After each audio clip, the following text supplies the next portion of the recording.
Hello भाई everyone, welcome bank two माय YouTube channel. हमारे YouTube channel पे आपका स्वागत है।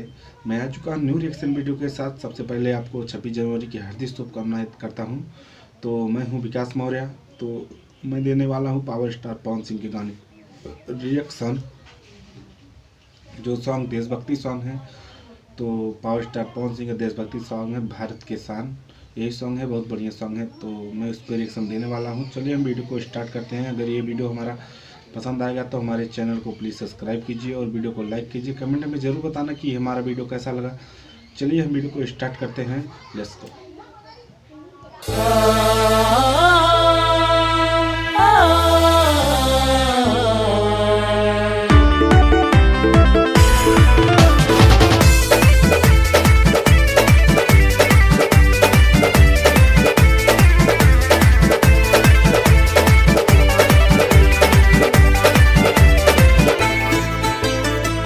कश्मीर जिगर के टुकड़ा कहे हिंदुस्तान।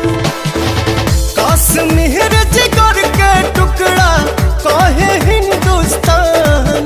ई जान हवे हो हमार शान हवे हो। ई जान हवे हो हमार शान हवे हो। स्वर्ग बनौले अपना हाथे धरती पर भगवान। ई जान हवे हो हमार शान हवे हो।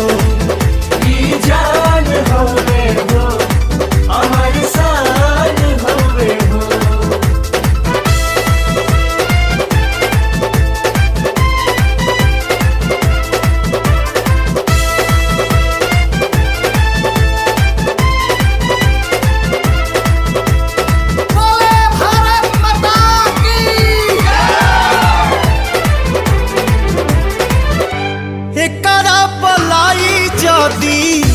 केहू जो नजरिया बोटी बोटी काट दे हब गतरे गतरिया।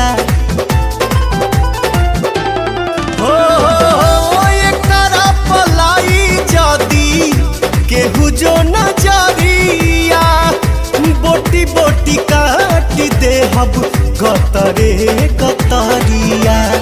एक साथ जय हिंद बोले ले हिंदू मुसलमान। एक साथ जय हिंद बोले ले हिंदू मुसलमान। ई जान हवे हो हमार शान हवे हो।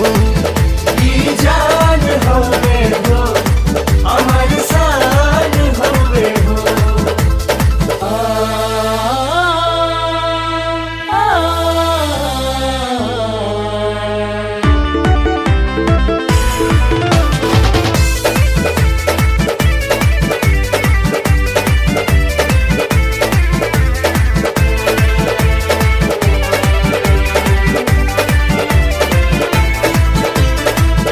दूध जदी मांगा बेटा खीर दे हब साथे। कश्मीर मांगा बेटा चीर दे हब हाथे। हाँ, दूध जदी मांगा बेटा खीर दे हब साथे। कश्मीर मांगा बेटा चीर दे हब हाथे। सुन ले रे नादान परिंदा तेहू पाकिस्तान। सुन ले रे नादान परिंदा तेहू पाकिस्तान। ई जान हवे हो हमार शान हवे हो। ई जान हवे हो हमार शान हवे हो।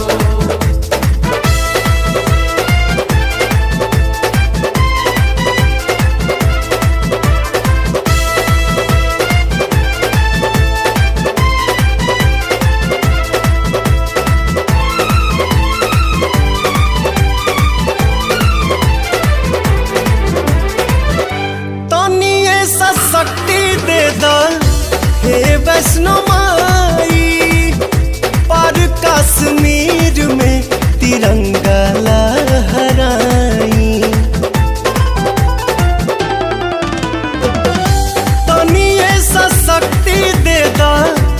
हे वैष्णो माई, पर कश्मीर में तिरंगा लहराई।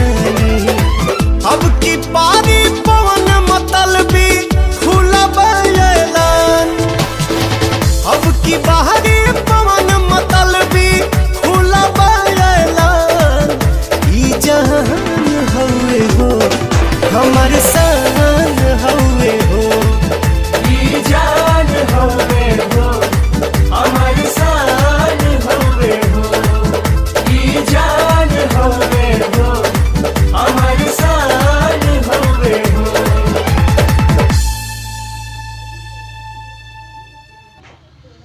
अगर ये वीडियो हमारा पसंद आया तो हमारे चैनल को प्लीज़ सब्सक्राइब कीजिए और वीडियो को लाइक कीजिए। कमेंट में ज़रूर बताना कि हमारा वीडियो आपको कैसा लगा। तो चलिए मिलते हैं नेक्स्ट वीडियो में, तब तक के लिए जय हिंद जय भारत।